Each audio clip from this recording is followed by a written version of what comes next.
Moi, je vais sortir complètement des corpus dont on a parlé jusqu'à maintenant, donc du côté de la science-fiction française, donc de Jean-Marc Ligny. Tout est désastre dans le roman Aquatm de Jean-Marc Ligny.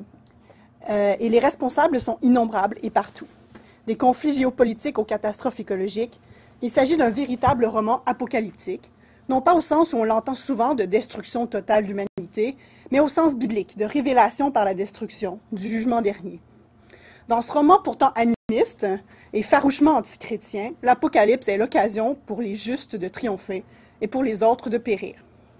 Malgré tout, ce n'est pas cette justice divine qui m'intéressera, mais la façon dont s'organise un ensemble de forces, incarnées par des individus ou des groupes, qui apparaissent responsables de l'anomie ambiante. Aquatm, publié en 2006, est le premier tome d'un triptyque s'inscrivant dans un sous-genre en émergence, l'éco-fiction. En 2030, des terroristes de la Divine Légion, un groupe de chrétiens extrémistes américains, font exploser la digue des Pays-Bas, inondant l'ensemble du pays et plongeant l'Europe dans le chaos. Au même moment, les changements climatiques sévissent, le niveau de la mer monte à Saint-Malo, les États-Unis sont détruits par les tornades, la sécheresse et la violence, et le Burkina Faso meurt de soif. Mais un satellite, propriété du financier Anthony Fuller, y détecte une nappe phréatique immense. Un hacker diffuse l'information et le Burkina Faso s'engage dans une lutte avec Fuller pour l'exploitation de la ressource, alors que Laurie, une humanitaire française, se joint à Rudy, un réfugié hollandais, pour y acheminer le matériel de forage. Ils permettront ultimement au Burkina Faso d'extraire l'eau, malgré la traversée du désert, un procès intenté par Fuller devant un tribunal de commerce international contre le Burkina Faso, le sabotage, un enlèvement et un coup d'État de la NSA, devenu privatisé depuis. Du côté américain, la famille d'Anthony Fuller implose, son fils est tué dans une tornade, son clone, autiste non-verbal, atteint de progéria, parce que c'est la nouvelle mode, se révèle être l'incarnation du mal, et sa femme se joint à la Divine Légion, donc le groupe terroriste. Tout converge dans une lutte mystique du bien contre le mal, entre les pouvoirs d'une grand-mère africaine et ceux d'un handicapé du Kansas. En résumé, donc, voici les différentes forces destructrices du roman que je tenterai ensuite de catégoriser. Donc, on a la Divine Légion, une secte religieuse terroriste dont le chef est Moses Callahan, en subtil. Les Survival Commandos, un groupe de vigilantistes néo-nazis installés, entre autres, en Allemagne. Les compagnies multinationales en général, et en particulier Anthony Fuller, un des PDG. Les politiciens et agences gouvernementales corrompus, dont la NSA, le gouverneur du Kansas, les soldats algériens. Les hackers, mais en particulier Yann Prigent, donc un Français. Rudy Class, donc sur lequel je vais revenir régulièrement. Les Amérindiens Shawnees et Osages, dont leur chef, Last Prophet. Les pirates du désert algérien. Et finalement, les Outers, qui vivent à l'extérieur des enclaves aux États-Unis. Et les sauvages, dits Wilden, en Allemagne. Donc, chacun de tous ces groupes contribue à créer un sentiment général d'anomie dans le roman. Il existe plusieurs définitions de l'anomie selon le contexte socio-historique et l'idéologie de l'auteur. Évoquant Émile Durkheim, Robert Merton, Sébastien Desgradia ou Léo Schroll, Marco Auroux en fait ainsi une synthèse. Je cite, « For some writers, anomie is the absence of cultural restraints on human aspirations. For others, it denotes a conflict of belief systems in a society. Anomie also describes the imbalance between cultural goals and institutional means at either the social or individual level, or a psychological condition of self-to-other alienation. » Toutes ces définitions trouvent un écho dans le roman, qui met en scène un monde au bord de la destruction, mais surtout en plein conflit de valeurs. En témoigne la multiplication des groupes radicaux, de débalancement entre les objectifs culturels et les moyens légitimes, le discours environnemental versus les lois économiques, et d'inconsistances normatives. Le capitalisme est mondialisé, mais pas les normes ni les moyens disponibles. Aussi, la destruction des écosystèmes et les changements climatiques ont un profond effet déstructurant sur la cohésion sociale et les institutions, autant sur le plan symbolique que matériel. Mais revenons à la théorie. Dans une critique d'un livre de Jean-Marie Guyot, Durkheim explique qu'il existe deux espèces de sentiments sociaux. Je cite, « Les uns relient chaque individu à la personne de ses concitoyens. Ils se manifestent à l'intérieur de la communauté dans les relations quotidiennes de la vie. Les seconds sont ceux qui me rattachent à l'être social, pris dans sa totalité. Les premiers me laissent à peu près intacte mon autonomie et ma personnalité. Ils me rendent sans doute solidaire d'autrui, mais sans me prendre beaucoup de mon indépendance. Au contraire, quand j'agis sous l'influence des seconds, je ne suis plus que la partie d'un tout dont je suis les mouvements et dont je subis la pression. C'est pourquoi ces derniers sont les seuls qui puissent donner naissance à l'idée d'obligation. Cette distinction éclaire les agissements de Fuller à l'endroit du Burkina Faso, mais en montre aussi les limites. Puisque les lois du commerce mondialisé ne le contraignent pas à prendre en considération la survie des Burkinabés dans son exploitation de la nappe phréatique, ni même à se rendre physiquement sur les lieux, Fuller ne ressent pas la moindre sentiment social vis-à-vis des Burkinabés. Cette indifférence se transforme en haine lorsqu'un tribunal international tranche en faveur du Burkina sur la justification que la nappe est le prolongement d'un lac préexistant. Autrement dit, les institutions basent leurs décisions sur des technicalités, mais non sur le droit à la subsistance du peuple ou encore la souveraineté nationale. À l'ère de la mondialisation, des relations avec l'être social pris dans sa totalité, naît l'idée d'obligation, mais il est difficile d'y voir un sentiment social fort et encore moins un sentiment moral. Au contraire, l'existence de ces institutions internationales semble jouer un rôle de déresponsabilisation des individus les plus puissants. Si le système me donne raison, mon action est morale. Si le système me donne tort, alors il doit être corrompu et je suis justifié d'en refuser le jugement, en engageant la NSA pour organiser un coup d'État militaire et s'emparer de la ressource, par exemple. Le second sentiment social évoqué par Durkheim est également mobilisé dans le roman. Dès que la présidente du Burkina Faso et ses ministres apprennent que Führer compte s'approprier leur eau, l'une des ministres propose de l'inviter à venir constater la misère sur place, en personne, afin de faire naître en lui un sentiment de solidarité, pour reprendre l'idée de Durkheim. Cette idée est jugée peu réaliste et plutôt naïve. Par contre, bien plus tard dans le récit, Rudy kidnappe Fuller et le force à se rendre en Afrique, notamment donc à la pointe du fusil, notamment pour déjouer le putsch qu'il a financé. Après coup, on décide de reprendre l'idée de départ et Fuller est baladé dans les villages et les quartiers les plus touchés par la sécheresse, où il est confronté à un véritable enfer, et je cite, hanté par des zombies décharnés. Il y a d'innombrables descriptions de plusieurs pages sur justement la misère qu'on voit au Burkina Faso. Il réagit immédiatement en exprimant avec emphase un sentiment de solidarité et en annonçant des mesures d'aide importantes et rapides. Certains le croient, exigeant néanmoins des garanties, mais d'autres, comme Rudy, soulèvent le fait que Fuller est leur prisonnier et qu'il dira n'importe quoi pour être libéré. On ne saura jamais quelles étaient ses intentions réelles, puisqu'il meurt peu après dans le désert, mais l'argument de Rudy nous ramène à Durkheim. Aucun sentiment d'obligation ne peut naître ainsi, seule une solidarité bien fragile et contextuelle. Dans la division du travail, Durkheim en vient éventuellement à définir la morale en fonction de la notion d'obligation et de sanction. Pour lui, sans ces deux éléments, nulle morale, une situation qu'il définit comme étant l'anomie. C'est d'ailleurs sur cette base que quelqu'un comme Anthony Fuller peut fonder sa propre morale. Si mon action ne contredit pas une obligation et qu'elle n'est pas sanctionnée, c'est qu'elle est morale.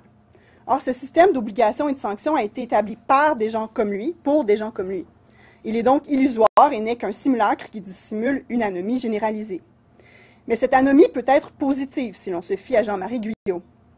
Pour lui, l'anomie, l'absence de règles morales externes, est apparue avec l'autonomisation progressive de l'individu face au social et à la religion. L'individu devant désormais fonder ses décisions morales grâce à la spéculation, une aptitude qui peut être développée par l'éducation. Cette approche positive de l'anomie, comme synonyme d'autonomie, m'amène vers un autre personnage central du roman, Rudy, qui rejette systématiquement la morale des groupes dans lesquels il est intégré, y opposant une autonomie forte. Par exemple, il refuse avec violence la morale fasciste des Survival Commandos, où il s'est enrôlé pour apprendre à se défendre, mais aussi la morale pacifiste et altruiste de Laurie et des humanitaires, lorsqu'il tue des pirates algériens de sang-froid et privilégie leur survie aux dépens des victimes climatiques. Finalement, il rejette la morale légaliste de la présidente Konaté lorsqu'il kidnappe Fuller et envoie une foule en colère se venger des putschistes de la NSA réfugiés à l'ambassade. Et je cite, « Vous considérez toujours que j'ai accompli un acte insensé? Eh bien, dans ces conditions, ça peut s'inscrire dans, disons, une logique de guerre. Il n'empêche que légalement, ça reste un acte de terrorisme envers un citoyen américain. Et un coup d'État, c'est quoi, selon vous? C'est pas du terrorisme? Madame Konaté, je ne sais pas si vous captez bien la situation. Vous me parlez de légalité, de crime et de jugement, pendant que des militaires à la solde de Fuller ont concrètement fait main basse sur votre pays. » À chaque fois, il déjoue les attentes morales du groupe et affirme son autonomie face à lui. La fin du roman apporte par contre un bémol, puisque Rudy, après s'être rendu aux États-Unis pour exécuter le clone de Fuller, se joint finalement à un groupe auquel il semble se soumettre sans réserve. Les Shawnees, donc des Amérindiens du centre des États-Unis, qui décident de rétablir l'équilibre historique en pillant les riches enclaves américaines et en assassinant leurs habitants. Alors qu'il suscitait la méfiance chez les Survival Commandos, Laurie est la présidente dès leur première rencontre. Rudy est rapidement intronisé comme un frère par les Shawnees. Je cite, « C'est lui qui a eu l'idée de la bombe électromagnétique. Excellente idée, a approuvé Last Prophet, qui a aussitôt réuni un powwow avec les anciens pour savoir s'il fallait introniser ce visage pâle iconoclaste comme un frère Shawnee ou le tuer comme les autres. L'intronisation a été approuvée à une large majorité, surtout quand Rudy a prouvé, au cours de l'épreuve obligatoire, qu'il savait tirer et se battre. Depuis, il participe à toutes les razzias. Faut pas oublier qu'on a la vision d'un Français sur les Amérindiens. Or, Rudy est accepté dans le groupe sans pour autant affirmer son adhésion à ses valeurs ou abandonner son autonomie. Ce qu'il partage, c'est essentiellement des ennemis, la Divine Légion et tous les gros wasps riches, comme je le cite, dont la destruction devient le seul objectif commun, et des moyens, la guérilla. Mais si l'anomie, selon Guyot, est positive et synonyme d'autonomie, que selon Durkheim, elle est synonyme de chaos, pour les sociologues américains du 20e siècle, comme Robert Merton, elle est plutôt un débalancement entre l'importance accordée aux moyens institutionnels et aux objectifs culturellement sanctionnés, globalement ceux du capitalisme. Ce rapport aux moyens, ce qu'il nomme une société mal intégrée, autrement dit, la culture américaine valoriserait trop la réussite financière et matérielle sans accorder d'importance à la moralité des moyens utilisés pour y arriver. Je cite Merton. L'argent a, dans une large mesure, été consacré comme une valeur en soi en dehors de son pouvoir d'acquisition ou de l'usage que l'on peut en faire pour rehausser son pouvoir personnel. Quelle que soit la manière dont on l'a acquis, par la fraude ou selon les règles, il peut servir à acheter les mêmes biens et les mêmes services. Des richesses peuvent s'accumuler sans que la collectivité dans laquelle vit le plutocrate connaisse l'origine de sa richesse. En outre, le rêve des Américains ne prend jamais fin, car le succès financier est sans limite. En fait, le roman de Ligny est presque une caricature de cette vision de l'Amérique. Les plus riches vivent dans des enclaves séparées par de larges zones habitées par des masses d'outers ensauvagés, où la loi de la jungle prévaut et où une violence extrême domine. Ceux-ci ne sont jamais individualisés, ils ne sont que des hordes de barbares aux portes d'un empire mourant, fragmentés comme au dernier temps de Rome. Ainsi, lorsque le fils dégénéré de Fuller se retrouve coincé dans sa maison, située dans une des plus riches enclaves après le passage d'une tornade, je cite, « Il découvre le visage penché sur lui, noir, crasseux, tavelé, couturé de cicatrices, les cheveux gris filasses, un sourire édenté, un regard injecté de sang. Une barre de fer dans la main, un outer. Évidemment, la barrière plasmatique de l'enclave n'a pas résisté à la tornade. » À l'opposé, dans les enclaves vivent ainsi ceux qui ont trouvé le moyen de s'enrichir en temps de crise et pour qui tous les moyens sont légitimes. Par exemple, les Fuller, dont, je cite, « l'armoirie de la famille est une serre d'aigle agrippant le globe terrestre. » Et parmi eux, Anthony, trop immoral, même pour les agents de la CIA qui travaillent pour lui et parlent de lui comme d'un psychopathe qui a pété les plombs et qui est prêt à foutre la région à feu et à sang juste pour exploiter sa nappe. C'est le moment où la CIA le largue. Et donc, il doit aller vers la NSA qui est encore beaucoup plus immorale. C'est d'ailleurs la principale trame narrative du roman. Anthony Fuller veut exploiter la ressource pour s'enrichir davantage, mais diverses résistances le forcent à trouver de nombreux moyens destructeurs pour y arriver. Le secret industriel et les tribunaux de commerce internationaux, l'espionnage, le sabotage, le chantage et finalement le coup d'État. Ainsi, selon les théories de Merton, Fuller est aussi déviant que les outers ou les terroristes, et il représente le plus grand risque d'anomie pour la société. D'ailleurs, son psychologue aborde la question. Vous rêvez de carnage, de massacre, de destruction grandiose. C'est ce qu'on appelle le syndrome de l'Holocauste, qui affecte a priori les gens tels que vous, à la fois individualistes à l'extrême et en position de surpuissance. Vous désirez mourir d'une façon glorieuse, dans un embrasement général, de sorte que rien ne vous survive. Et en effet, quelques pages plus loin, la prairie brûle depuis 5 jours. Le feu a dévoré plusieurs villages et cerne Lawrence. Fuller se fout de tout ça. Il en est presque à souhaiter que tout s'embrase dans un grand incendie purificateur. Désormais maître de la Kansas Water Union, il a refusé que les pompiers puisent dans les maigres réserves pour éteindre le brasier. Son eau ne servira pas à sauver des ordres d'outers faméliques et des villages déjà moribonds. Mais je reviens à Merton. Dans Structure sociale, anomie et déviance, il explique que sa recherche vise à montrer que les infractions individuelles aux codes sociaux sont des réactions aussi normales que le conformisme, et que la forme que prend la déviance varie en fonction de ses sources culturelles. Pour lui, la déviance est simplement le rejet des objectifs culturels valorisés par la société, comme la richesse et le pouvoir dans un contexte capitaliste, et ou des moyens légitimes qu'il faut absolument distinguer des règles d'efficacité. Le roman de Ligny étant dystopique et farouchement anticapitaliste, vous avez, j'imagine, pu vous en rendre compte, Les objectifs culturels de la société représentés, clairement anomiques, sont à l'inverse de ceux de la narration. Afin de créer une typologie qui convient, il faut donc axiologiser le schéma mertonien, en particulier les objectifs. Il y a ceux du capitalisme mondialisé, marqués négativement, et il y a ceux de l'altermondialisme, qui n'est jamais nommé mais qui est d'actualité au moment de l'écriture, marqués positivement. Alors, les partisans d'un groupe sont déviants en fonction des critères de l'autre et vice-versa. Voici donc la typologie mertonienne des modes d'adaptation individuelle tels qu'appliqués au roman. Donc, je passe le conformisme puisqu'il apparaît impossible dans une société aussi anomique, donc d'atteindre les objectifs culturels, s'enrichir tout en respectant les moyens légitimes, c'est devenu mission impossible. Et je passe rapidement sur le ritualisme, selon lequel l'individu abandonne l'idée de la richesse, mais continue à vivre selon les normes sociales. Ensuite, il y a l'évasion, qui, selon Merton, trouve dans le personnage inventé par Charlie Chaplin le parfait exemple. Il s'agit d'asociaux qui n'ont aucun intérêt pour la réussite sociale et refusent d'agir selon les normes. Leur comportement est violemment condamné par les conservateurs. Dans le roman, Yann et Rudy s'inscrivent au moins partiellement dans cette logique. Yann, donc le hacker, apparaît d'abord comme un activiste, partageant avec le monde le fruit de son action de pirate informatique, et en cela, il serait un rebelle. Mais la suite de son histoire nous révèle qu'il a peu d'intérêt pour le militantisme, ou même pour la gloire du hack. Je cite, « Yann n'a guère de conscience politique qu'un consortium WW, donc Worldwide, s'empare du bien vital d'un peuple par des moyens aussi crapuleux que lui-même participe à cette escroquerie, il s'en fout. Ce qui le passionne, c'est de décrypter des codes sources, s'immiscer par des backdoors, fouiller des réseaux interdits ou réservés, être l'œil de Caïn en des lieux virtuels auxquels le commun des mortels n'a pas accès, en ignorant même l'existence. Il n'hésite d'ailleurs pas à travailler pour la NSA afin d'échapper à la prison. Pour ce qui est de Rudy, il manifeste plus clairement une attitude d'évasion, du moins jusqu'à ce qu'il adhère à un groupe de rebelles à la fin. Tout au long du roman, il suit et aide Laurie sans idéologie apparente ni objectif personnel. Il utilise des moyens peu légitimes, la violence, pour s'opposer à des injustices.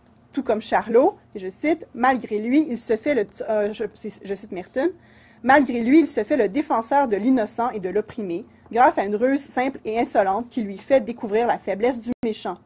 Il est déchiré entre la crainte d'être écrasé s'il participe à la lutte et celle de tomber dans une résignation sans espoir en refusant la lutte. » L'innovation, finalement, est la déviance la plus présente dans le roman et celle que Merton dénonce comme minant la plus la société. Et je le cite, chez les individus d'un niveau économique élevé, il n'est pas rare que la pression en faveur de l'innovation rende imprécise la distinction entre les pratiques régulières et irrégulières. L'histoire des grandes fortunes américaines est celle d'individus tendus vers des innovations d'une légitimité douteuse. C'est le cas d'Anthony Fuller qui voit dans une catastrophe majeure qui cause des milliers de morts, le détachement d'un glacier de la grosseur de Manhattan en Islande, une occasion à saisir pour se l'approprier dès qu'il arrive dans les eaux internationales. On peut aussi placer dans cette catégorie les nombreux politiciens corrompus et la divine légion, qui, on l'apprend vers la fin, visent surtout la richesse et le pouvoir. Je vais y revenir.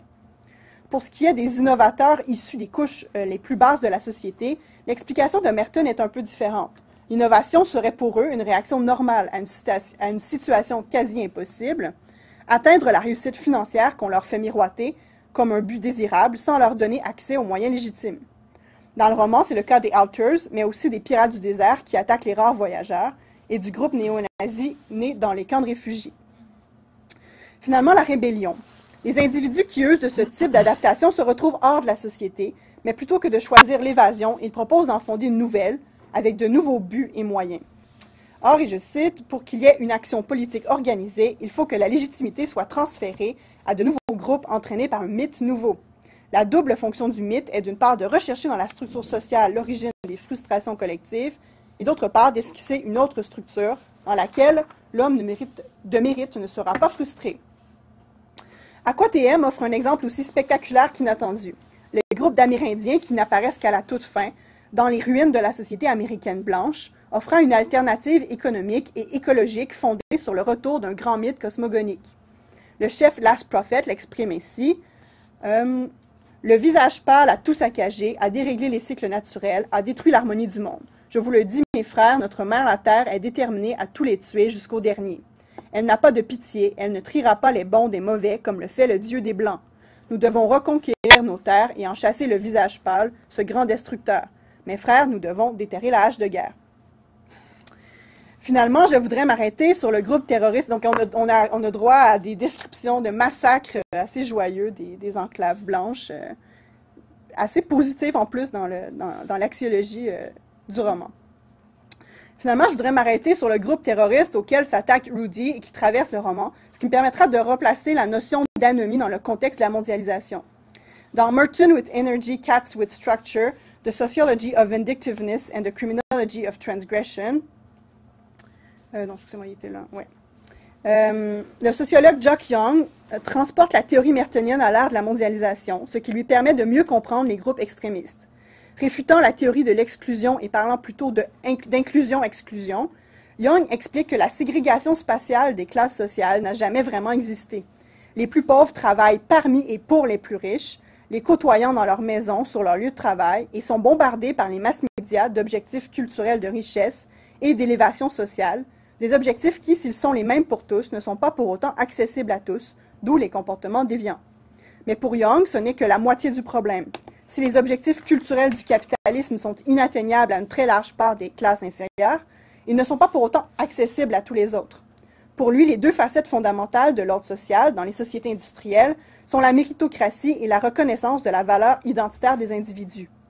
Or, on a une impression grandissante que ces critères deviennent aléatoires, que le système de récompense et d'identité devient chaotique, créant une insécurité ontologique qui peut prendre la forme d'une crise identitaire en 3 étapes. Et je cite, « First, an insistence of some essential and valued qualities. Second, the denigration of others as essentially lacking these virtues. And a third stage where those who are thus othered and essentialized create an hardening of themselves in order to combat their humiliation. Such a process of essentialization occurs not only domestically, but also in terms of the dramatization of evil between, say, the first world and its terrorists. » Dans le roman, un groupe incarne particulièrement cette tendance, la Divine Légion.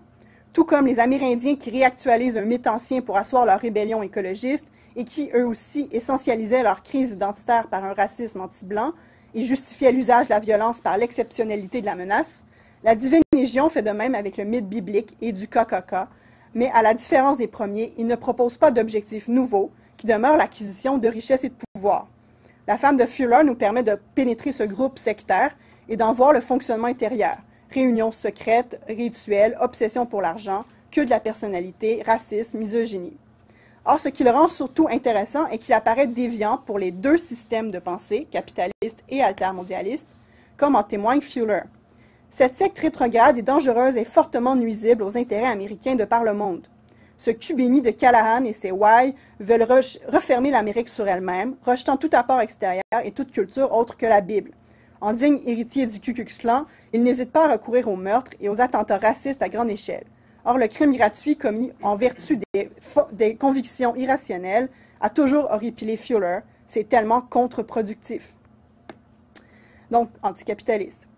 Mais les derniers chapitres du roman nous montrent bien que, sous des dehors de bigots, les dirigeants de la Divine Légion, qui se baladent dans, et je cite, une limousine Cadillac blanche d'une longueur interminable, aux vitres fumées immatriculées God 999, un crucifix en argent massif en ornement de calandre, et profite de la mort de Fuller pour réquisitionner aussitôt son héritage, il n'est même pas encore enterré, s'apparente davantage à des dictateurs mégalomanes qu'à des humbles serviteurs de Dieu.